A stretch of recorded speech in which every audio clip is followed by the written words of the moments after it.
तो हरे कृष्णा, राधे राधे। तो ये वीडियो अगर आप कल के दिन से पहले देख रहे हो तो इसका मतलब भगवान श्री कृष्ण की आपके ऊपर स्पेशल कृपा है। क्यों? क्योंकि कल का दिन जो आने वाला है, जो वैशाख मास में जो आने वाली शुक्ल पक्ष की ये जो मोहिनी एकादशी है, ये बहुत ही ज्यादा पवित्र और आपको पाप मुक्त करने वाली ये एकादशी है। तो बहुत पहले की बात है, जहाँ पे सरस्वती नदी के किनारे एक भव्य नगरी थी जिसका नाम था भद्रावती, और वहां पे एक धनी धर्मयुक्त इंसान रहता था जिसका नाम था धनपाल। तो धनपाल बहुत ही अच्छा इंसान था, वो बहुत ही पुण्य करता था, लोगों की मदद करता था।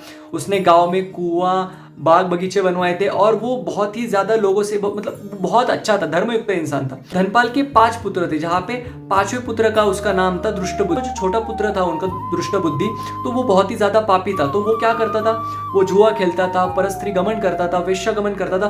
तो वो इतना पापी था और वो अपने पिता से और उनके भाइयों से बिल्कुल बिल्कुल अलग था, बहुत ही ज्यादा अधर्मी था। तो एक दिन ऐसा हुआ, उसके जो पिता है धनपाल, उनको बहुत ही ज्यादा उसके ऊपर गुस्सा आ गया, क्योंकि उसने बहुत ज्यादा धन गवाया था इस चीज में उनका। तो उन्होंने उसको घर से निकाल दिया।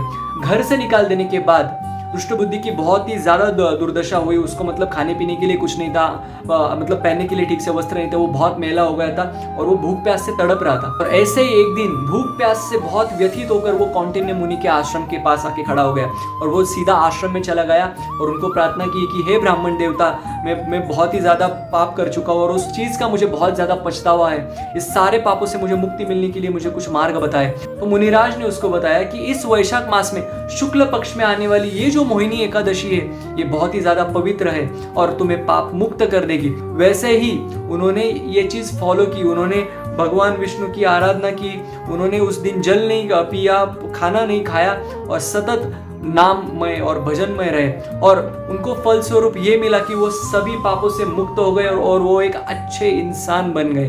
तो इस कथा से हमें यही तात्पर्य मिलता है कि भगवान श्री कृष्ण की जो भी आराधना करता है, जो भी उनके व्रत करता है, वो पाप मुक्त हो जाता है। प्रभु उन्हें पाप मुक्त कर देते हैं और उनके धाम को बुला लेते हैं।